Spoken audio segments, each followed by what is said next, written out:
What's up guys, Pulldown here. Today we're going to talk about the dumbbell pullover and some ways you can make that movement better to build a little more size, build that swole back, get yoked. Let's talk about it. So normally when we target the lats on back day, we're completing movements in the frontal plane, either a pull down or a pull up or some variation of those two things. And those are awesome movements. They're targeting large groups of muscle, not only the lats, but the muscles of the upper back and the biceps as well. And that's never a bad thing. But if I truly want to isolate the lats, moving in the sagittal plane across the front of the body is going to be using the lat for its true intended purpose, really, which is humeral adduction, just bringing the arm into the body.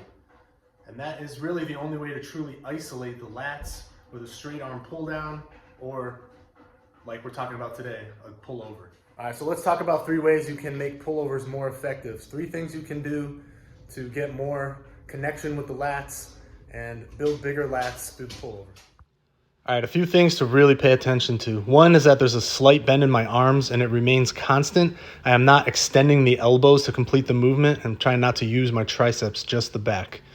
2 is that I'm really exaggerating the loaded stretch position at the bottom. I really want to harness that stretch of the lats and rib cage at the bottom. And 3, I'm coming up to about eye level and then back down in order to keep tension on the lats, where I would normally lose it if I come up too high in the movement. All right, so we got the form down. What are some other ways that we can make the movement a little more challenging and really isolate and work the lats even harder? Here's 2 things you can do to kind of spice up the pullover to make it more effective. All right, so probably the best way to make these more effective is to perform them on a decline bench.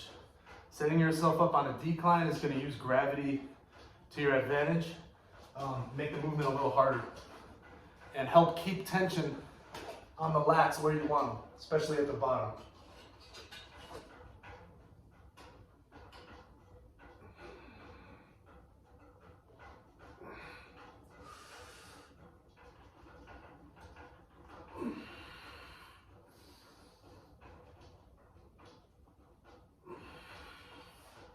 Decline dumbbell pullovers, killer. All right, this last tip is like a bonus tip. I've secured a light band to the squat rack and I'm looping it around my dumbbell. So I'm going to do banded dumbbell pullovers. So what I'm looking for here is that the resistance of the movement is going to get more resistance as the dumbbell comes up, as the lats are flexed. Where I would usually lose tension at the top, I'm actually going to have more tension. Just carefully set up so the dumbbell doesn't go flying backwards.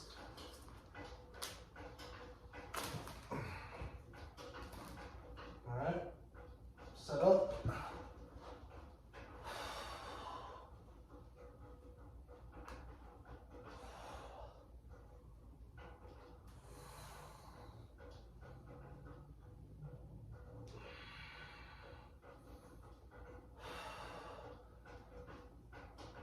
So on this variation, I can come up a lot higher because I'm able to maintain tension beyond about here, where I would usually lose it on the lats.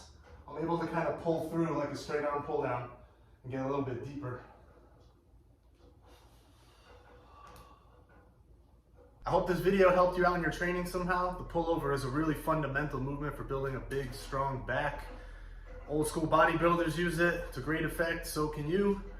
Focus on that loaded stretch position in the back. Use a decline. Don't use your triceps. Keep your arms in a fixed position. Try out bands and cables and things like that from time to time to just kind of spice up your training.